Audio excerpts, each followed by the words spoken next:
रात को बज रहे हैं 11:30 and finally we are going to start the session on non constitutional bodies. Sir midnight में क्लास रिकॉर्ड करने का रीजन है दिन में कर रहे होते हैं मजदूरी, कहीं और भी क्लासेस लेनी होती है। somehow I get time at midnight to get this classes recorded for all of you। आज है हमारा डे 18 और आज हम कवर अप करेंगे सारी की सारी इंपॉर्टेंट सी नॉन कॉन्स्टिट्यूशनल बॉडीज। इसकी पिछली वाली क्लास में मैंने आपको कॉन्स्टिट्यूशनल बॉडीज के बारे में पढ़ा दिया था। So basically I would expect from all of you कि आप उसको रिवाइज कर रहे होंगे। और अगर आप नए आए इस चैनल पे, let me tell this to all of you, 25 class में अपन पूरी पॉलिटी कवर अप कर रहे हैं from the basic to advance, जहां से यूपीएससी, स्टेट पीएससी और बाकी सभी एग्जाम के पॉलिटी क्वेश्चन आप सभी से बनते हुए नजर आएंगे। ठीक है, चलो नॉन कॉन्स्टिट्यूशनल बॉडी होता क्या है बहुत ही ब्रीफ में मैं आपको बताता हूँ। कॉन्स्टिट्यूशनल बॉडी का मतलब क्या था, कुछ ऐसी बॉडीज जिनका जिक्र हमने अपने कॉन्स्टिट्यूशन में किया हुआ है, संविधान पे किया हुआ है। राइट, जब संविधान लिखा जा रहा था तो उन बॉडीज का जिक्र किया गया था। They are called as the constitutional bodies. Non constitutional bodies का मतलब क्या है सर, कुछ ऐसी बॉडीज जिनका हमारे कॉन्स्टिट्यूशन में जिक्र नहीं किया गया, इनको बाद में ऐड किया गया। मतलब ये किसी एक्ट के द्वारा बनाए गए। Right, they are made because of some act. अगर एक्ट के द्वारा बनाया गया तो इसको अपन बोलते हैं स्टैट्यूटरी बॉडी। क्या बोलते हैं इसको? स्टैट्यूटरी बॉडी, है ना। यानी कि ये जो बॉडी है कहीं ना कहीं अपना पावर एक एक्ट से ड्राइव कर रहा है, एक कानून बना दिया गया, उस कानून से इस बॉडी को पावर आ रहा है। For example national human right commission, है ना, तो उसके ऊपर में एक कानून बनाया गया था 1993 में, उस बेसिस पर ऑर्गेनाइजेशन को बनाया गया, तो पूरा पूरा ऑर्गेनाइजेशन उस कानून से अपना पावर ड्रॉ करता हुआ नजर आ रहा है। या फिर कुछ ऐसी बॉडीज जो सीधे सीधे एग्जीक्यूटिव एक्शन से बनाई जाती है। फॉर एग्जाम्पल राष्ट्रपति साहब के आदेश से बनाई जाती है। फॉर एग्जाम्पल आपको दिखाई देगा नीति आयोग, है ना, या फिर सीबीआई। ऐसे बहुत सारी बॉडीज हैं जो कहीं ना कहीं क्या है सर, एग्जीक्यूटिव एक्शन से बनाया गया है। यानी कि इसको बनाने के लिए कोई एक्ट पास नहीं किया गया, they are just made after the signature of the president of India. एक एग्जीक्यूटिव एक्शन को पास करके इसको बनाया गया है। इन सभी को हम नॉन कॉन्स्टिट्यूशनल बॉडी क्यों कहते हैं? क्योंकि सर संविधान से, कॉन्स्टिट्यूशन से ये पावर ड्राइव करते हुए नजर नहीं आती है। तो बेसिकली कुछ ऐसी बॉडीज हैं जो कहीं ना कहीं अपने पावर को कहां से ड्राइव कर रही है sir, they are driving their power from the constitution of India, जो अपने पावर को कॉन्स्टिट्यूशन से ड्राइव करते हुए नजर आ रही है। ऐसी कुछ आपको इंपॉर्टेंट सी बॉडीज दिखाई देंगी। फॉर एग्जांपल हमने पिछली क्लास में कवर अप किया हुआ election commission, finance commission and many others, है ना।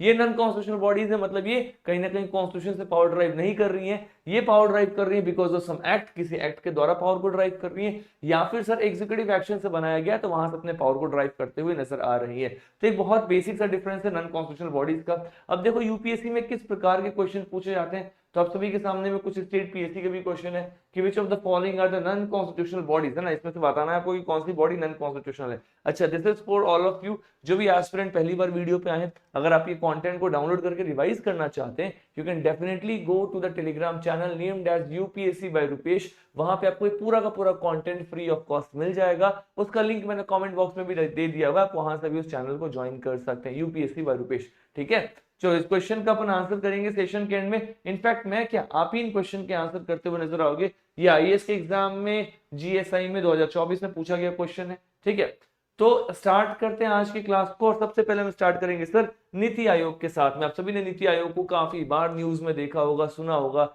चेयरमैन को लेकर के, एक्स ऑफिशियो चेयरमैन, और बहुत कुछ आपको नीति आयोग के बारे में आता हुआ नजर आता है। अगर मैं आपको बहुत ही सरल भाषा में बताऊं तो नीति आयोग का फुल फॉर्म क्या है sir? National institution for transforming India. तो आखिरकार में भारत को कैसे ट्रांसफॉर्म करेंगे, ये क्या करती हुई बॉडी नजर आती है सर? ये ऐसी बॉडी है जो हमारे देश के लिए स्ट्रैटेजीज बनाती है। क्या करती है सर? स्ट्रैटेजी बनाती है। बेसिकली इसको हम बोलते हैं think tank.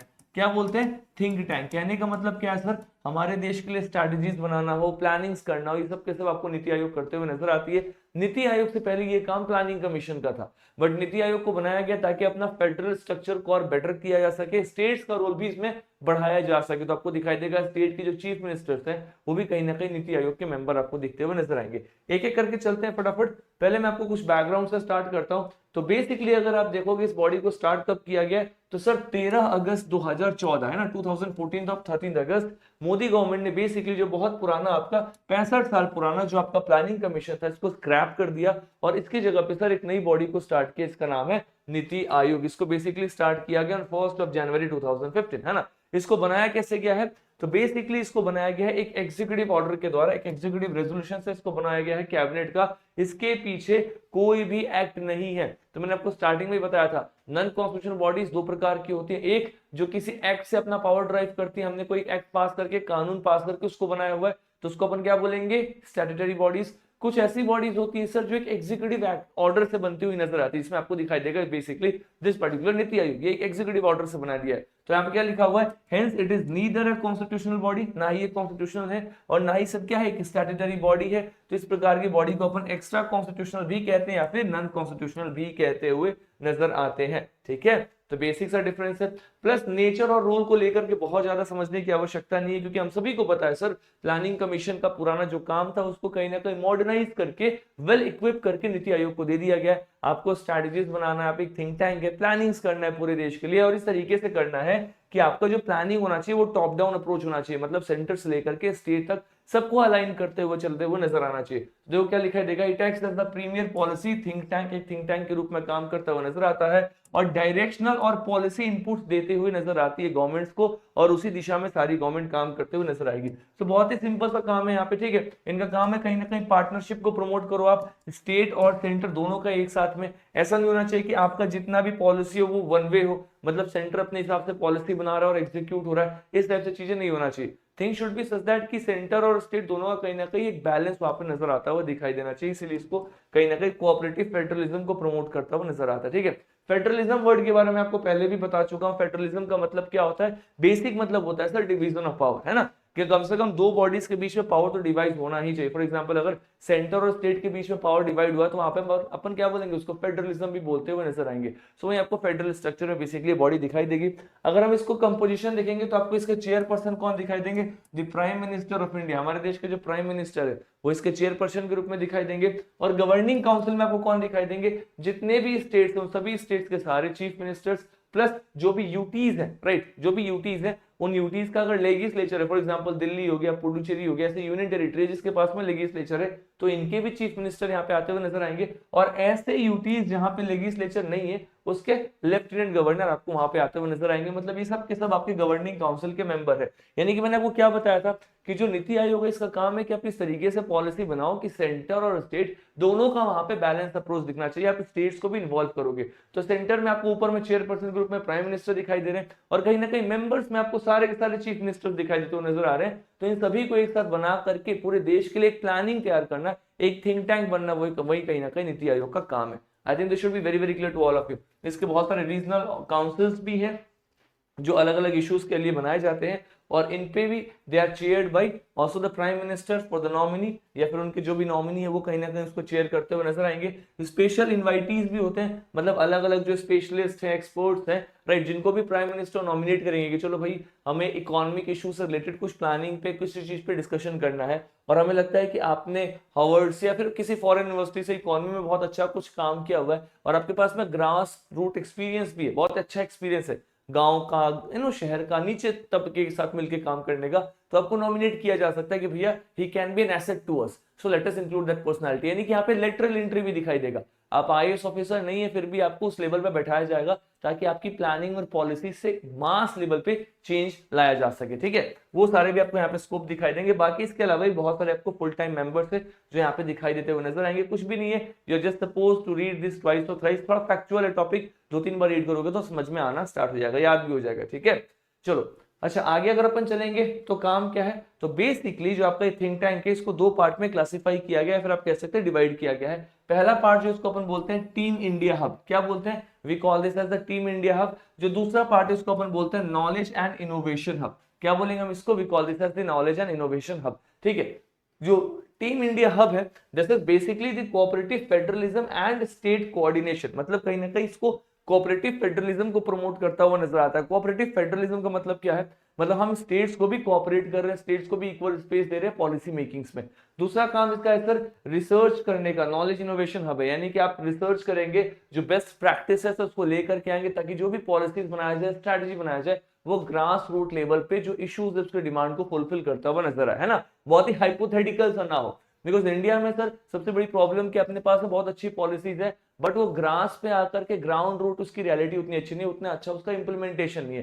That should not be the case. इस तरीके से चीजों को यहाँ पे मैनेज किया जा सके। ठीक है, तो ब्रॉडली क्लासिफिकेशन अगर आप देखोगे तो इसमें बहुत सारे इसके क्लासिफिकेशन है, थिंक टैंक है, नॉलेज हब है, मॉनिटरिंग एंड इवेल्युएशन है। आपने पॉलिसी बना दिया बट उसको मॉनिटर करो, इवेल्युएट करो, क्या सही जा रहा है क्या गलत जा रहा है, कोऑपरेटिव एंड कॉम्पिटिटिव फेडरलिज्म है, आप कहीं ना कहीं जो पावर शेयरिंग है स्टेट्स के साथ में वो भी प्रमोट करोगे। जो पॉलिसी प्रोग्राम का फ्रेमवर्क है, किस प्रकार की पॉलिसी, किस प्रकार का फ्रेमवर्क लेकर के आना अपने को प्रोग्राम का, ये अलग अलग ऐसे हब्स हैं जो कहीं ना कहीं इसके अंदर में काम करते हुए नजर आते हैं, डिफरेंट ऑर्गन्स, और इनका काम है अलग अलग तरीके से इन प्रोग्राम्स को क्या करना, आगे एग्जीक्यूट करना। So I think this should be also very very clear to each and every one of you, right.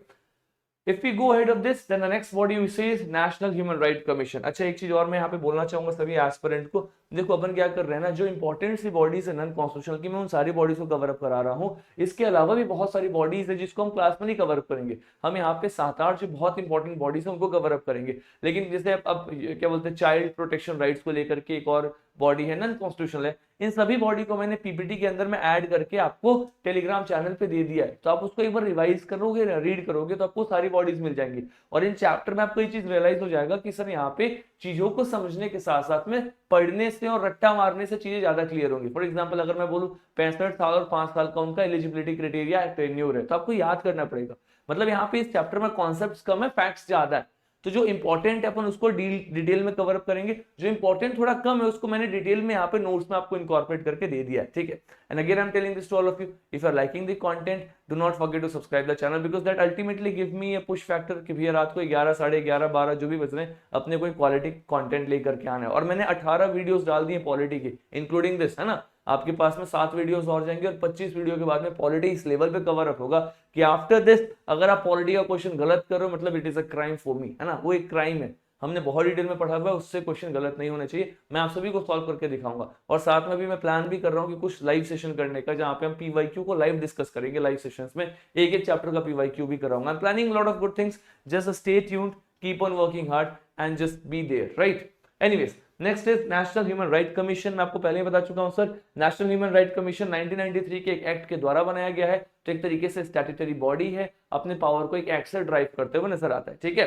तो उसी हिसाब से अगर हम आगे चलेंगे, if I show this particular topic, तो आपको क्या पता चलेगा sir, it is a statutory body, it is not constitutional. Obvious सी बात है सर, हम आज non constitutional bodies cover up कर रहे हैं, तो ऑब्वियस सी बात है नॉन कॉन्स्टिट्यूशनल ही होगा। स्टैट्यूटरी बॉडी है, क्यों? क्योंकि 1993 में एक एक्ट के द्वारा इसको एस्टैब्लिश किया गया। एक्ट का नाम क्या है? So protection of human right act of 1993। यानी कि आपको जो ह्यूमन राइट कमीशन है, ये अपने पावर्स को कहां से ड्राइव कर रहा है? So this particular commission is driving the power from the act of 1993, that is the protection of human rights act.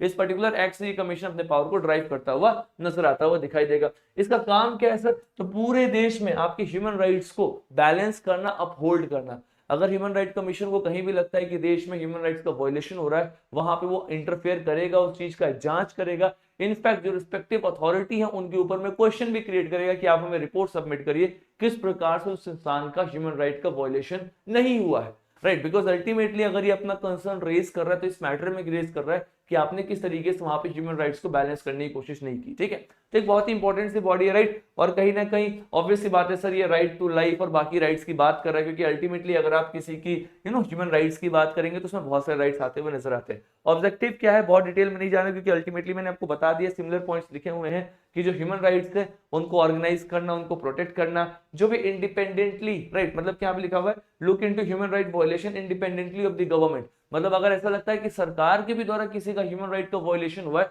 तो इंडिपेंडेंट होकर के, बहुत इंडिपेंडेंट होकर के उसकी जांच करना। किसी गवर्नमेंट प्रेशर में या पॉलिटिकल प्रेशर में आकर के ऐसा नहीं कि उसको डिले कर देना। कहीं ना कहीं पूरा का पूरा ह्यूमन राइट को अपहोल्ड करने की रिस्पॉन्सिबिलिटी इनके कंधे पे दी गई है। एक बहुत ही कमाल की बात क्या है कि ह्यूमन राइट कमीशन के ऊपर में रिस्पॉन्सिबिलिटी ज्यादा है, बट आप देखो तो पावर बहुत कम है। मतलब ऐसा नहीं है कि ह्यूमन राइट कमीशन अगर उसको कहीं लग रहा है कि वायलेशन ऑफ ह्यूमन राइट्स हुआ है तो अपने हिसाब से कोई जजमेंट दे करके पनिशमेंट दे दे। नहीं है ऐसा पावर। अल्टीमेटली रिपोर्ट बना करके कोर्ट्स में लेकर के जा सकते हैं, और जुडिशियल जो आपकी जुडिशरी है, कोर्ट है, वही कहीं ना कहीं फाइनल जजमेंट देती है। तो बहुत बार ऐसा कहा गया है कि human right commission is like a Toothless tiger, एक ऐसा टाइगर जिसके पास दांत ही नहीं है। कहीं ना कहीं ऐसा भी फ्रेजेस के द्वारा इनको रिलेट किया गया, बिकॉज अल्टीमेटली रिस्पॉन्सिबिलिटीज बहुत ज्यादा है सर, लेकिन पावर्स इनके पास में कम होता हुआ नजर आएगा, ठीक है। वही चीज यहाँ पे दिखाई देगा आपको for the human right commission.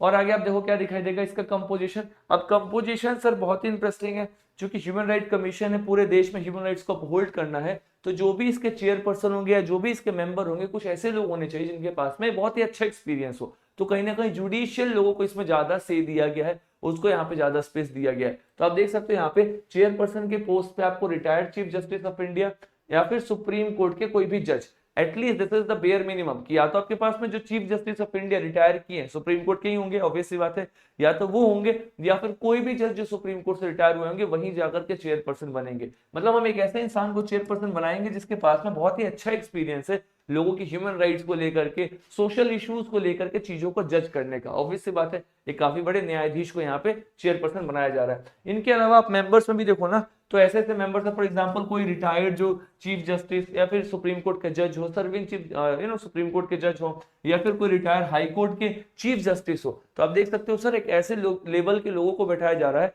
जो अल्टीमेटली बहुत ही कमाल का एक्सपीरियंस उनका जुडिशियल सेटअप में। और एक इंसान, मतलब ये जो 3 लोग हैं, इन 3 लोग में से ऐसा कहा गया कि एटलीस्ट एक महिला तो इसमें होनी ही चाहिए। क्यों महिला होनी चाहिए? क्योंकि सर अगर एक भी महिला नहीं होगी तो कहीं ना कहीं ह्यूमन राइट्स का वायलेशन हम उस तरीके से नहीं देख पाएंगे जेंडर न्यूट्रल होकर के। We should be having at least female persons in this particular scene as well.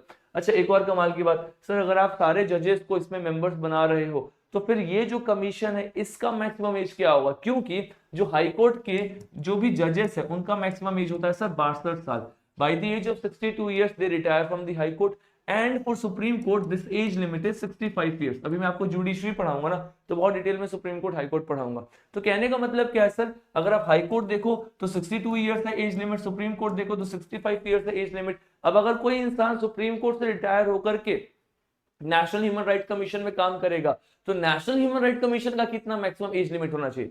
This is how we have to connect the topic. तो sir national human right commission का मैक्सिमम एज है 70 years. अब आप shock हो जाओगे sir 70 साल, सरकारी job में लोग 60 साल में रिटायर कर दे रहे। But again if you want to be member of national human right commission you can serve in this body by the age, by the time you reach the age of 70, है ना। 70 साल क्यों रखा गया? क्योंकि सुप्रीम कोर्ट के जज 65 साल में रिटायर हो रहे हैं और आपने यहाँ पे डाल दिया सर रिटायर्ड जज ऑफ सुप्रीम कोर्ट। तो भाई कोई 65 साल में रिटायर होगा तो 5 साल तो उसके पास में एटलीस्ट है ना बफर होना चाहिए ना इस कमीशन में काम करने का। इसलिए आपको पता चलेगा इसमें जो मेंबर्स हैं उनका जो टेन्योर है वो है सर 70 साल तक का, ठीक है।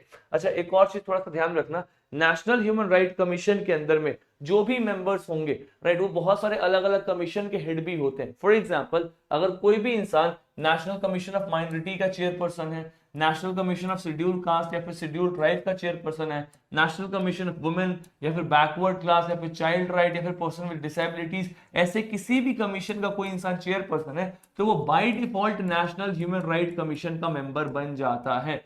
क्यों? क्योंकि ऐसे लोगों को इसलिए इंक्लूड किया गया बिकॉज इन पर्टिकुलर कमीशंस में भी हम कहीं ना कहीं ह्यूमन राइट्स वाले केसेस को मुख्यतः देखते हुए नजर आते हैं। So these member also become the members of the national human right commission because ultimately human right commission is something which needs people from the broad scope, अलग अलग जगह से आते हुए लोग की वहां पे आवश्यकता होती है, तो उन कमीशन का नाम आप थोड़ा सा ध्यान रखेंगे। Now coming to the part, sir कौन अपॉइंट कर रहा है? तो राष्ट्रपति महोदय अपॉइंट करेंगे और किसके रिकमेंडेशन पे करेंगे? तो कमेटी है जिसके रिकमेंडेशन पे करेंगे, उस कमेटी के मेंबर कौन कौन होंगे? तो सर प्राइम मिनिस्टर हेड होंगे, फिर लीगल ऑफ आपके स्पीकर ऑफ लोकसभा होंगे, फिर आपके पास में डिप्टी चेयरमैन ऑफ राज्यसभा होंगे, फिर leader of opposition in both the houses और उसके साथ साथ में होम मिनिस्टर होंगे। ये जितने भी लोग आपको दिखाई दे रहे हैं, अगर ये सभी लोग विद मेजॉरिटी रेकमेंड करेंगे तो ही राष्ट्रपति साहब अपॉइंट करेंगे क्या? Members of the chairperson of the national human right commission. बहुत ही इंपॉर्टेंट सी बॉडी है, इनका मेंबर्स का नाम एटलीस्ट याद रखना, कमिटी के यहाँ से क्वेश्चन आ सकता है। सेकंड सर, इनका टेन्योर है 3 साल, 3 साल तक सर्व करेंगे या फिर 70 साल की एज तक जो भी पहले आ जाए, and they are eligible for reappointment, है ना। मतलब क्या है सर, सपोज करो कोई इंसान 65 वर्ष की एज में रिटायर हो गया सुप्रीम कोर्ट से, अब वो नेशनल ह्यूमन राइट कमीशन में आ गया तो 68 तक उसका पहला टर्म हो गया और फिर 2 साल और काम कर लिया, 70 साल तक 2 टर्म उसने पूरा किया, ठीक है। लेकिन एक चीज याद रखना, यहां से रिटायर होने के बाद किसी भी गवर्नमेंट ऑफिस में एम्प्लॉयमेंट नहीं मिलेगा आपको, किसी भी बड़े कंपनी में या कहीं पे भी सरकारी कंपनी में ऑफिसर के रूप में, हेड के रूप में, डायरेक्टर के रूप में अपॉइंट नहीं किया जा सकता। एक तो 70 साल की एज इतनी हो चुकी है कि आपकी मतलब जॉब से रिटायरमेंट क्या, लाइफ की रिटायरमेंट की सिचुएशन आ चुकी है, राइट। तो इसके बाद क्या ही जॉब होगा। और दूसरी बात ये भी है सर कि आप अगर ऐसे किसी पद से रिटायर हो रहे हैं, तो मैंने पिछली क्लास में बताया था, तो कहीं ना कहीं अगर आपको सरकार किसी बड़े पद पे अपॉइंट कर रही है, इसका मतलब ये है कि आप जब काम कर रहे हो तो हो सकता है कहीं ना कहीं आपने सरकार का फेवर किया। तो इन चीज को बैलेंस करने के लिए इनको रीअपॉइंटमेंट, यानी कि आप अपने पोस्ट पे तो रीअपॉइंट हो सकते हैं अगर आपके पास में एज और टाइम लिमिट है, लेकिन यहां से रिटायर होने के बाद कहीं पे भी आप जॉब नहीं कर सकते, एज सिंपल है सर, है ना। हाँ, प्राइवेट बॉडी में कर सकते हैं। अब प्राइवेट बॉडी का तो किसने कोई ठिकाना नहीं लिया हुआ है, आप कहीं भी काम करिए, प्राइवेट में, गवर्नमेंट में आप अपॉइंट नहीं हो सकते, है ना।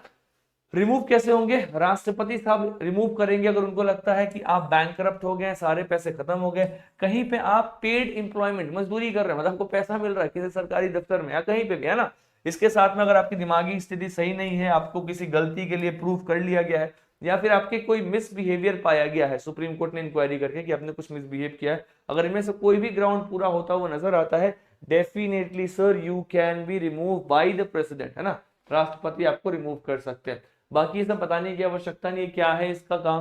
ह्यूमन राइट कमीशन है सर, तो पूरे देश में ह्यूमन राइट इश्यूज को हैंडल करना, मैनेज करना, अलग अलग बॉडीज के साथ कोऑर्डिनेट करना, है ना, जो भी ऐसे पेंडिंग केसेस है जहां पे ह्यूमन राइट्स का वायलेशन हो रहा है उसको रीड करना, आप इसको आराम से रीड करना, एक बार आपको बहुत इजीली समझ में आ जाएगा, this not something very very tough. ठीक है, मेंस वाले पॉइंट्स आप इसको ऐड कर सकते हैं। प्लस सर इसका हेडक्वार्टर आपको कहाँ देखने को मिलेगा? बहुत ही सिंपल है सर, इसका हेडक्वार्टर आपको न्यू दिल्ली में देखने को मिलेगा, और ये इसके अलावा भी अलग अलग जगहों पे अपने ऑफिसेस को सेटअप कर सकते हैं। इसके बाद में इनके पास में कहीं ना कहीं सिविल कोर्ट वाले कुछ पावर भी दिखाई देंगे, है ना, कहीं ना कहीं कुछ इश्यूज पे खुद भी जजमेंट दे सकते हैं, बहुत ज्यादा नहीं लेकिन छोटे मोटे इश्यूज के हैंडल कर सकते हैं। और आप देखो ना जितने भी इसमें मेंबर्स है वो सब कहीं ना कहीं जजेस ही हैं, तो सिविल केसेस वाला, सिविल कोर्ट वाला आपको इसमें पावर दिखाई देता हुआ नजर आएगा। आप यहाँ पे देखो इंक्वायरी करने का काम कैसा है, तो रेकमेंड कंपनसेशन टू विक्टिम्स, कोई भी विक्टिम है उसको कंपनसेशन रेकमेंड करने का काम है। ठीक है, recommend prosecution disciplinary action against guilty officials, मतलब अगर कोई भी ऑफिशियल ने गलती किया है तो उनके अगेंस्ट में रेकमेंड कर सकते हैं कि सर उनको हटाया जाए, राइट, उनके अगेंस्ट में आप कोई डिसिप्लिनरी एक्शन लीजिए। तो ये सिर्फ क्या कर रहे हैं, they are just recommending this, इसलिए मैंने आपको कहा था it is called as the toothless tiger, आप बस रेकमेंड कर रहे हैं गवर्नमेंट ऑफ इंडिया को, अब उनको इसके ऊपर में काम करना है, it is completely up to them whether they want to act on this और नॉट, है ना। अभी आप देखो यूपी गवर्नमेंट ने 2017-18 में गैंगस्टर को, मतलब ऐसे लोग कहते हैं कि शूट करवा दिया था, और ऐसा एक स्टोरी बन गया था कि वो गैंगस्टर की गाड़ी पलट गई, उसने हम पे फायर किया, हमने क्रॉस फायर किया, कुछ केसेस आए थे, वहां पे नेशनल ह्यूमन राइट कमीशन भी इंटरफेयर किया था। लेकिन वही बात है सर, इनके पास में वही सब पावर है कि आप रेकमेंड कर सकते हैं, इनको भी पता है कि नेशनल ह्यूमन राइट कमीशन को भी पता है कि ह्यूमन राइट का वायलेशन हुआ है, लेकिन बहुत ज्यादा नहीं कर पाते बिकॉज अल्टीमेटली रिकमेंडेशन वाले पावर्स आपको दिखाई देंगे। तो इस चीज पे अपने को थोड़ा सा ध्यान रखना है। वही बात है, यहाँ पे भी सेम रोल आपको दिखाई देता हुआ नजर आएगा। अच्छा, ये ह्यूमन राइट कमीशन वाले ना नॉर्मल इश्यूज में तो काम कर सकते हैं, लेकिन इनका जो आर्म फोर्सेस है उसमें ज्यादा क्या इन्वॉल्वमेंट नहीं हो सकता, बिकॉज आर्म फोर्सेस कहीं ना कहीं एक रिस्ट्रिक्टेड स्कोप है, राइट, कहीं ना कहीं प्रेसिडेंट ऑफ इंडिया के अंदर में आता है। ऐसा नहीं होगा कि सर आप बोलो कि यार ये एक सिपाही है, इसका आपने ह्यूमन राइट का वायलेशन किया है। अल्टीमेटली आपको मैंने पहले बताया था फंडामेंटल राइट्स में कि जो डिफेंस पर्सनल है उनके पास में वो सारे राइट्स नहीं है जो एक सिविलियन के पास में, क्योंकि अल्टीमेटली उनको एक डिसिप्लिन के साथ में मेंटेन करना होता है, वहां पे उनके बॉस का ऑर्डर है ना, जो सीनियर ऑफिसर होते हैं उनके ऑर्डर को भगवान के ऑर्डर से ज्यादा रिस्पेक्ट या फिर आप कह सकते हो मानना पड़ता है, because ultimately that is how a system of hierarchy setup, तभी एक फौज काम करेगी। कभी भी डिफेंस का आदमी हड़ताल नहीं कर सकता, ये नहीं बोल सकता कि सर मेरा freedom of speech and expression का वायलेशन हुआ है, क्योंकि अल्टीमेटली उनको एक डिसिप्लिनरी सेटअप में रहना पड़ता है। कर वो रिटायर कर जाए, जॉब छोड़ देता, उनके पास में सारे अधिकार मिलते हुए नजर आएंगे, इसलिए ह्यूमन राइट कमीशन का भी ना वहां पे इन्वॉल्वमेंट थोड़ा सा कम दिखाई देगा। प्लस सर ये अपने जितने भी एनुअल रिपोर्ट्स हैं ये सेंटर और स्टेट गवर्नमेंट के जितने भी लेजिस्लेचर उनके सामने रखते हैं कि भाई साहब इस प्रकार के रिपोर्ट है, ह्यूमन राइट का इतना वायलेशन हुआ, इतने केसेस को हमने हैंडल किया, जिसपे फर्दर ये डिस्कस करते हुए नजर आएंगे। ठीक है, चलो भैया, नेक्स्ट बॉडी जो अगेन बहुत ज्यादा न्यूज़पेपर में रहती है, न्यूज में रहता है, उसका नाम है सर सेंट्रल इंफॉर्मेशन कमीशन। क्या है सर? ये इंफॉर्मेशन कमीशन है। आजकल हर किसी को कुछ ना कुछ जानने का लगा रहता है कि मुझे बताओ ये कैसे हुआ, वो कैसे हुआ, गवर्नमेंट के ऊपर में क्वेश्चन किया जाता है, वो चीज अ गुड थिंग, राइट। तो कहीं ना कहीं आपको पता चलेगा सर ये राइट टू इंफॉर्मेशन एक्ट 2002 के अंदर में इसको बनाया गया है, राइट, और इसको स्टैब्लिश किया गया 2005 में न्यू दिल्ली में। अगर मैं आपको सर कंपोजिशन बताऊं तो इसमें आपको चीफ इंफॉर्मेशन कमिश्नर दिखाई देंगे, plus up to 10 information commissioner, मतलब 10 इंफॉर्मेशन कमिश्नर्स तक इसमें काम कर सकते हैं। ठीक है, इसको अपॉइंट किसने किया है? राष्ट्रपति ने किया है। और किसके रिकमेंडेशन पे किया? तो prime minister, leader of opposition, union cabinet, अगर ये तीन आपस में मिलकर के बताएंगे कि हमें किसको चीफ इंफॉर्मेशन कमिश्नर बनाना है, किसको इंफॉर्मेशन कमिश्नर बनाना है, वही वहां पे अपॉइंट होते हुए नजर आएंगे। अच्छा, आपको एक चीज में कमाल का क्या दिखाई देगा, prime minister is the chairperson, एक ही पार्टी के इंसान है, और यूनियन कैबिनेट भी उसी पार्टी के हैं जिससे प्राइम मिनिस्टर है। तो कहीं ना कहीं जो गवर्नमेंट है उसके पास में मेजोरिटी, आप समझो लीडर ऑफ अपोजिशन के पास एक ही वोट है, तो सामने वाला जो पार्टी है जो आपको अपोज कर रहा है, जो सरकार है, उसके पास में ऑलरेडी दो लोग हैं, तो कहीं ना कहीं वही होगा जो गवर्नमेंट चाहिए, कहने के लिए बस यहाँ पे डाला गया हुआ है। इनफैक्ट जो मेरा पर्सनल ओपिनियन है वो ये है कि आप अगर जो यूनियन गवर्नमेंट को, जो यूनियन कैबिनेट मिनिस्टर को जो यहाँ पे इंक्लूड किया गया था, अगर इसके जगह पे चीफ जस्टिस ऑफ इंडिया या फिर ऐसे किसी न्यूट्रल पर्सन को इन्वॉल्व किया जाए, तो शायद एक बहुत ही बेहतरीन जजमेंट, एक बहुत ही बेहतरीन पर्सपेक्टिव आता हुआ नजर आएगा। क्योंकि यहाँ पे ऑलरेडी 3 लोगों में से डिसाइड करना, और 2 लोग तो एक ही पार्टी के, तो ऑब्वियसली पता है सर जिसकी सरकार है जिसको वो चाहेंगे वही अपॉइंटेंगे, है ना, फिर ये कमेटी बनाने का क्या ही फायदा। एनीवेज, टेन्योर है सर 3 साल या फिर 65 वर्ष की आयु, जो भी पहले होते हुए नजर आए, 3 years और 65 years, whichever is earlier, है ना। वही बात है सर, रिमूव कैसे करेंगे, तो राष्ट्रपति महोदय रिमूव करेंगे, और उसी ग्राउंड पर रिमूव करेंगे कि अगर उनको लगता है कि आपने कुछ मिसबिहेवियर किया है। If there is some proven misbehaviour, then the president of India can definitely remove that individual, ठीक है, या फिर इनकैपेसिटी के फंक्शन पे। अच्छा, ये मिसबिहेवियर है, इनकैपेसिटी है, ये सुप्रीम कोर्ट बताएगा उस केस को स्टडी करके, और सुप्रीम कोर्ट जो बोलेगा वो राष्ट्रपति को बाइंडिंग है इस केस में। सुप्रीम कोर्ट ने कहा कि हाँ सर इनका मिसबिहेवियर था, तो राष्ट्रपति उनको मिसबिहेवियर के बेसिस पे रिमूव करेंगे। ऐसा नहीं बोलेंगे राष्ट्रपति की नहीं नहीं आपके अकॉर्डिंग मिसबिहेवियर था, हमारे अकॉर्डिंग नहीं। यहाँ पे सुप्रीम कोर्ट से अगर आपने कहीं ना कहीं पूछा है तो उनके जजमेंट को आपको इनकॉर्पोरेट करना पड़ेगा, ठीक है। प्लस क्या फंक्शन है सर, जितने भी कंप्लेन आते हैं आरटीआई के अंदर में, वो सब आप देखो, है ना, आज बहुत लोग आरटीआई डालते हैं गवर्नमेंट एजेंसीज के अगेंस्ट में, ये पैसा कहाँ खर्चा हुआ, हमारा एग्जाम का जो कमीशन है वो पेपर ठीक क्यों नहीं करा रहा, बहुत कुछ पूछा जाता है। तो सभी चीज को देखना, राइट, कहीं ना कहीं जो भी इंपॉर्टेंट इंफॉर्मेशन है उसको पब्लिक अथॉरिटीज के सामने डिस्क्लोज करना, सिविल कोर्ट का भी पावर है, राइट, बहुत सारी बॉडीज को बुलाना, उस पर डिस्कशन करना, ये सब आपको यहाँ पे दिखाई देता हुआ नजर आएगा, और कुछ चैलेंजेस भी दिखेंगे। तो बहुत सिंपल सी बॉडी है सर, इससे ज्यादा इसमें कुछ भी नहीं है। स्टेट इंफॉर्मेशन कमीशन, जैसे आपने सेंटर का देखा वैसे आपको यहाँ पे स्टेट लेवल पे दिखाई देगा। सेंटर लेवल पे आप देख रहे थे कि सेंटर लेवल की इंफॉर्मेशन को आरटीआई करके आप निकाल रहे थे, state information commission state level की चीजों को हैंडल करता हुआ नजर आएगा। सर सब कुछ सेम आपको दिखाई देगा, everything is like control C control B, copy and paste, बस वहां पे यूनियन था, यहाँ पे स्टेट, और कुछ भी नहीं है। देखो यहाँ पे भी आपको सेम दिखाई देगा, स्टेट के इंफॉर्मेशन कमीशन दिखाई देंगे, information commissioner plus up to 10 information commissioner, एकदम वही बात है ना। प्लस अपॉइंटमेंट आप देखो यहाँ पे गवर्नर अपॉइंट कर रहे हैं, वहां पे राष्ट्रपति कर रहे हैं। राष्ट्रपति जिन 3 लोगों के रिकमेंडेशन पर अपॉइंट कर रहे हैं, वही गवर्नर भी उन्हीं 3 लोगों के रिकमेंडेशन पे करेंगे। बस राष्ट्रपति के केस में यूनियन वाले लोग हैं, गवर्नर के केस में स्टेट वाले लोग हैं। कौन है सर, तो आपके लीडर ऑफ अपोजिशन, जो कैबिनेट मिनिस्टर है और जो चीफ मिनिस्टर है, इन्हीं के कहने पे अपॉइंट किया जा रहा है। एग्जैक्टली सेम आपको वहां पे भी दिख रहा था, बस वहां पे प्राइम मिनिस्टर थे, लीडर ऑफ अपोजिशन थे और कैबिनेट मिनिस्टर थे यूनियन के, यहाँ पे स्टेट के हैं। इनका भी सर 3 साल 65 साल, और सेम जो सीआईसी का था, proven misbehaviour and further stuff, अगर बोल दिया गया तो उनको रिमूव कर देंगे। सेम पावर है जो हमने वहां पे पढ़ा हुआ था, है ना।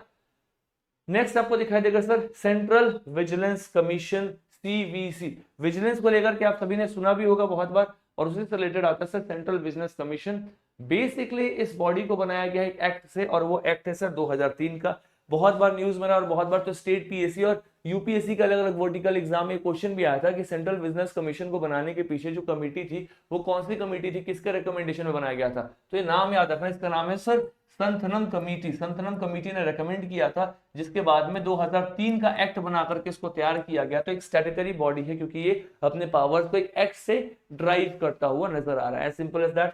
प्लस अगर अपन कंपोजिशन की बात करें तो इसमें आपको कमिश्नर दिखाई दे देंगे, और प्लस 2 अलग अलग कमिश्नर दिखाई देंगे। मतलब एक तो चीफ कमिश्नर है जो कि चेयरपर्सन है, उनके अंदर में 2 अलग कमिश्नर और दिखाई देंगे। अपॉइंट कौन कर रहे हैं, तो राष्ट्रपति अपॉइंट कर रहे हैं, और एक कमेटी के रिकमेंडेशन पे, जिस कमेटी के अंदर में prime minister, home minister, leader of opposition. अब बताने की मुझे आवश्यकता नहीं है यहाँ पे कि किस पार्टी का दबदबा होगा, किसके पास में ज्यादा से है on the basis of deciding, है ना। ऑब्वियस सी बात है सर, जो गवर्नमेंट है इसके प्राइम मिनिस्टर भी, इनके होम मिनिस्टर भी है, तो जो ये बोलेंगे वही होगा। देखो घुमा फिरा करके बात वही है, आप कान ऐसे पकड़ो या फिर इधर से घुमा करके पकड़ो, कान ही पकड़ रहे हो आप, है ना। आप सीधा बोल दो कि गवर्नमेंट अपॉइंट करेगी, या फिर आप बोल दो कि कमेटी हम बना रहे हैं, वो कमेटी अपॉइंट करेगी, अल्टीमेटली गवर्नमेंट ही अपॉइंट करते हुए नजर आ रही है। I think this should be very clear, right.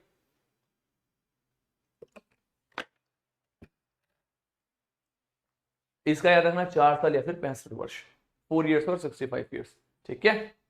चलो भैया, रिमूवल भी सर सेम है, same as the election commissioner, same process से रिमूव होंगे, ठीक है। और ये राष्ट्रपति साहब रिमूव करेंगे, वो भी मिसबिहेवियर और सुप्रीम कोर्ट की इंक्वायरी पे। हर जगह पे जहां पे भी मिसबिहेवियर आ रहा है वहां पे सुप्रीम कोर्ट की इंक्वायरी आ रही है। क्यों, क्योंकि सर ये जो मिसबिहेवियर शब्द है ना, it is not defined anywhere in the constitution. हमारे संविधान में कहीं डिफाइन किया ही नहीं गया है तो कहीं ना कहीं सुप्रीम कोर्ट जुडिशरी के पास स्कोप है अपने इंटरप्रिटेशन देने का, उस इंटरप्रिटेशन पे इसको किया जा रहा है। ठीक है, क्या काम है सर? जो भी विजिलेंस से संबंधित चीजें उसको हैंडल करना, अगर कोई भी ऐसा केस लग रहा है करप्शन से ओरिएंटेड है तो उसको कहीं ना कहीं सीबीआई को देना और उस पर हैंडल करके काम करना है ना, सेंट्रल गवर्नमेंट का इंटीग्रिटी को मेंटेन करना, ये सब के सब इसके काम है। और लिमिटेशन क्या है सर? एडवाइजरी बॉडी है ना, कोई डायरेक्ट पावर नहीं है, वही बात है सर, टूथलेस टाइगर, बस एडवाइजरी बॉडीज है। तो at the end of the day ये लोग बस रिकमेंड ही कर सकते हैं, बाकी तो कुछ नहीं कर सकते। Central bureau of investigation, I think हम सभी ने सीबीआई के बारे में मूवीज में, वेब सीरीज में, न्यूज़पेपर्स में बहुत जगह सुना है, पढ़ा है, देखा है। लेकिन अगर मैं आपको बताऊं जो सीबीआई है ना सर, ये नॉन कॉन्स्टिट्यूशनल बॉडी तो है, लेकिन किस प्रकार की नॉन कॉन्स्टिट्यूशनल बॉडी है? तो ये किसी एक्ट से पावर नहीं ड्राइव कर रही है, एक ऐसी बॉडी जिसको गवर्नमेंट ऑफ इंडिया के एग्जीक्यूटिव एक्शन से बनाया गया, राइट। जो मैं आपको पहले ही बता चुका हूं, नॉन कॉन्स्टिट्यूशनल बॉडी दो तरीके की होती है, एक होती है सर जो एक्ट से पावर ड्राइव कर रही है, और एक होती है जो सर एग्जीक्यूटिव एक्शन से बनता है। It's a body which is made by the executive action, है ना। तो आप इसका स्टेटस देखो सर, इसका स्टेटस क्या है, तो you will understand that precisely this body is not a statutory body, that is the first thing। एक तो सर ये statutory body नहीं है, प्लस इसको बनाया गया है Delhi special police establishment act 1946 के अंदर, है ना। मतलब इस एक्ट के अंदर इस बॉडी को डाल दिया गया है, बनाया तो इसको एक एग्जीक्यूटिव एक्शन से गया है, लेकिन कहीं ना कहीं इस एक्ट के अंदर में इसको फिट कर दिया गया है। तो कहीं ना कहीं आपको पता चलेगा Delhi special police act of 1946 एक इंपॉर्टेंट एक्ट है, जहां से कहीं ना कहीं सीबीआई आपको दिखता हुआ नजर आएगा। ठीक है, अच्छा, परमानेंट बॉडी है ministry of personnel public grievances और पेंशन के अंदर में, बहुत ही इंपॉर्टेंट है, क्वेश्चन आ सकता है किस मिनिस्ट्री के अंदर काम कर रही है। 1963 में इसको स्टैब्लिश किया गया बाय दी एग्जीक्यूटिव रेजोल्यूशन, है ना। चलो, इनके जो डायरेक्टर हैं वो हेड होते हैं सीबीआई के। अपॉइंटमेंट कैसा होता है सर? तो सेंट्रल गवर्नमेंट अपॉइंट करता है on the recommendation of high power committee. अब ये कमेटी थोड़ी बैलेंस्ड है, इसमें आपको अपोजिशन भी दिखाई दे रहे हैं, इसमें चीफ जस्टिस ऑफ इंडिया भी दिखाई दे रहा है, और इसमें आपको प्राइम मिनिस्टर भी दिखाई दे रहे हैं। इन तीनों के कहने पे जिसको अपॉइंट किया जाएगा वो कहीं ना कहीं इसके हेड के रूप में अपॉइंट होते हुए नजर आएंगे सीबीआई के। So now this looks practical, this looks interesting, this makes sense, है ना। नेक्स्ट, फंक्शंस की अगर हम बात करें सर, इनका क्या फंक्शन है?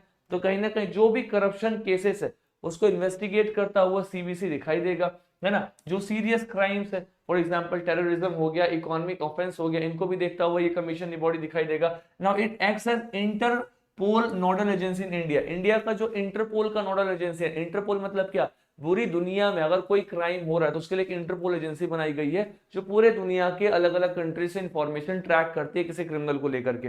तो इंडिया से इंटरपोल में कौन रिप्रेजेंट करेगा? तो सीबीआई रिप्रेजेंट करते हुए नजर आएगी। ठीक है, इसके पीछे भी सर कोई स्टैट्यूटरी बैकिंग है नहीं, है ना। केजेड पैरट के रूप में इसको सुप्रीम कोर्ट ने 2013 में कहा था कि मतलब एक पिंजड़े में रहने वाला तोता, ये पिंजरा से बाहर भी नहीं निकल पा रहा है, इस तरीके से इसको पहले भी कहा गया हुआ है, बिकॉज अल्टीमेटली सर बहुत ज्यादा इसमें पावर नहीं है। और जो लास्ट बॉडी है that is the Lokpal and the Lokayukta, which is again very important, which is always in the news, and this particular body is about the public. मतलब अगर सपोज करो कोई अपर लेवल पे, राइट, सेंट्रल लेवल पे, state level पे किसी भी प्रकार का कोई क्राइम हो रहा है या कोई भी ऐसी चीज हो रही है, तो उसके ऊपर में बात करना, डिस्कस करना उसके लिए आपको, या फिर इन्वेस्टिगेट करना उसके लिए आपको लोकयुक्त बनते हुए नजर आएंगे। तो प्रीसाइजली अगर अपन लोकयुक्त की बात करें तो ये भी एक स्टैट्यूटरी बॉडी है, मतलब एक एक्ट के द्वारा बनाया गया, और वो एक्ट था सर 2013 का, बहुत ज्यादा न्यूज में था ये 2014-15 के आसपास में, जब पहली बार इलेक्शन होकर के मोदी जी आए थे, राइट, उस वक्त ये बॉडी बहुत ज्यादा न्यूज में चल रही थी। कंपोजिशन देखो तो इसके अंदर में आपको चेयरपर्सन के साथ साथ में 8 मेंबर्स तक मेंबर्स इसके अंदर आ सकते हैं, मतलब up to 8 members can become a part of this body, in which 50% members are judicial and 50% members are from the SC, ST, OBC, minority और द वुमेन्स, है ना। So all this category comprise 50% and the other 50% directly come from the judicial section, ताकि अपने पास में एक balanced representation होना चाहिए। ठीक है, इनका भी अपॉइंटमेंट होता है प्रेसिडेंट साहब के द्वारा और एक सिलेक्शन कमेटी के द्वारा, और सिलेक्शन कमेटी के अंदर में देखो कौन कौन लोग हैं। एक तो आपके प्राइम मिनिस्टर है, एक लीडर ऑफ लोकसभा है, स्पीकर ऑफ लोकसभा, एक है आपके पास लीडर ऑफ अपोजिशन, एक है आपके पास में चीफ जस्टिस, और इनके बाद में एक आपके पास में एक इमिनेंट ज्यूरिस्ट है जिनको राष्ट्रपति नॉमिनेट करेंगे। तो मैं फिर भी कहता हूं कि एक बहुत ही बैलेंस्ड कमेटी है ये, राइट, एक बहुत ही क्या है सर, बैलेंस्ड कमेटी है, जो रिकमेंडेशन आएगा मोर और लेस लोगों के डिसीजन पे ही आएगा, मेजोरिटी डिसीजन पे ही आएगा। जुरिस्डिक्शन देखो तो प्राइम मिनिस्टर के पास है, minister, MPs, group A, group B officials, इन सभी के ऊपर में पावर है। किसी के द्वारा किया गया कोई भी क्राइम है, कुछ भी है, लोकयुक्त या फिर लोकपाल उसके अगेंस्ट में बात कर सकता है आवाज उठा सकता है और उसके ऊपर में क्या पूरा का पूरा एक आप कह सकते हो कि सर इन्वेस्टिगेशन चल सकता है, राइट। कोई भी हो, चाहे वो प्राइम मिनिस्टर हो, एमपी हो या ग्रुप ए ग्रुप बी के अधिकारी हो, सबके ऊपर में पावर क्या है सर, इंक्वायरी करने का, इन्वेस्टिगेट करने का, प्रोसिक्यूट करने का, under the prevention of corruption act, है ना, करप्शन के एक्ट के अंदर में प्रोसिक्यूट करने का भी पावर है। और सेम तरीके से आपको लोकयुक्त स्टेट लेवल पे दिखाई देंगे, जो आपने वहां पे ऊपर में पढ़ा था ना, इन this particular case of Lokpal, है ना, जो सेंटर में दिखाई दे रहे थे लोकयुक्त, आपको स्टेट में दिखाई देंगे। इसके पास भी सेम पावर है, बट ये स्टेट लेवल पे दिखाई देगा, जैसे वहां पे आपको सेंटर के लेवल पे दिख रहा था। यहाँ पे भी ये अपॉइंट किए जाएंगे सर गवर्नर के द्वारा, क्योंकि वो अपॉइंट हो रहे थे राष्ट्रपति के द्वारा, और इसके किसके रिकमेंडेशन पे, तो chief minister, leader of opposition and chief justice of high court. तीन लोग ही हैं, लेकिन एक बहुत ही बैलेंस कमेटी है, तीन अलग अलग ओपिनियन आएंगे, उनमें मेजोरिटी के हिसाब से इनको लोकयुक्त को अपॉइंट किया जाएगा। इनका भी जुरिस्डिक्शन है सर स्टेट के मिनिस्टर्स के ऊपर में, लेजिस्लेटर और ऑफिशियल्स के ऊपर में, जो कि इनके ऊपर में क्या कर सकते हैं, इंक्वायरी कर सकते हैं, डिस्कशन कर सकते हैं। अगर कुछ भी इनको ऐसा लगता है तो he can definitely discuss an inquiry about those particular officials, ठीक है। So this is the Lokpal and the Lokayukta. इसके बाद बहुत सारी कमेटी है, जैसे मैंने आपको बताया था ना, protection of child right and many other committees आते हैं, जो कहीं ना कहीं नॉन कॉन्स्टिट्यूशनल का पार्ट है। बट वही बात है सर, आपको बहुत सारी कमिटीज में सारी कमिटीज सुरट्टा नहीं मार सकते। इंपॉर्टेंट कमिटीज जहां से क्वेश्चन आता है, जो न्यूज में रहता है, जो मैगजीन्स में कवर किया जाता है, वहीं से कमीशन एग्जाम्स में क्वेश्चन पूछे जाते हैं। ये कुछ ऐसी बॉडीज है जो हमेशा न्यूज में रहती है। That is the reason why I have made sure that we at least cover this particular bodies, so that if question come from this bodies you are comfortable enough of answering those questions. Class को end करने से पहले I would just like to say this to all of you, जो भी तक lectures जा चुके हैं इसको रिवाइज करते रहना, क्योंकि ultimately lectures are of no use अगर आपने पढ़ा और आपसे क्वेश्चन नहीं बन रहे। एंड ट्रस्ट में रिवीजन करना है दुनिया का सबसे बोरिंग काम है। इवन आई फील पढ़ना आसान है सर, रिवाइज करना बहुत टफ है। और अगर आप रिवाइज नहीं कर रहे हो तो आप एग्जामिनेशन हॉल में वो नहीं लेकर के जा रहे हो जो आपको लेकर के जाना है। That is the basic understanding. आप पढ़ करके जाओगे, वहां पे कंफ्यूज होकर गलत करोगे 50-50 में। लेकिन अगर आपने उसको 2 बार 4 बार 6 बार 8 बार रिवाइज किया है, तो आपके पास वो बेसिक अंडरस्टैंडिंग डेवलप हो जाएगी, जिसके बाद आप कभी भी गलती नहीं करोगे। 18 क्लासेस जा चुकी हैं और मुश्किल से 7 क्लासेस बची हैं। 25 क्लास में पॉलिटी आपका रैप अप हो जाएगा। मैं आपको स्टेट लेजिस्लेचर, लोकल बॉडीज और जुडिशरी, ये 3 पिलर्स पढ़ाऊंगा, पॉलिटी इज डन, ठीक है। So make sure all you guys revise the content very well. बहुत जल्दी हम इसका पीवाईक्यू सेशन स्टार्ट करेंगे और लाइव क्लासेस में हम पीवाईक्यू सॉल्व करेंगे एटलीस्ट 25 सेशन होने के बाद, ठीक है। So with this we finally end this session. I hope the session was helpful to each and every one of you. If it is, do let me know in the comment box. बाकी मिलते हैं अगले session में parliamentary committees के साथ। तब तक all the very best. और अगर अभी तक चैनल को सब्सक्राइब नहीं किया है, never forget to subscribe the channel. और जो भी ऐसे एस्पिरेंट है जो सफर कर रहे हैं, प्रॉब्लम हो रही है, समझ में नहीं आ रहा कौन से सोर्सेज को फॉलो करें, उसको डेफिनेटली चैनल और ये प्लेलिस्ट रेकमेंड करो। They will definitely make sure कि they will understand the content very well, है ना। चलो आज की क्लास को यहीं पे रखते हैं। Thank you so much everyone, God bless you all. बाकी बच चुके हैं 12-15, सोने का टाइम हो गया। सो this is for today. Thank you so much everyone, thank you.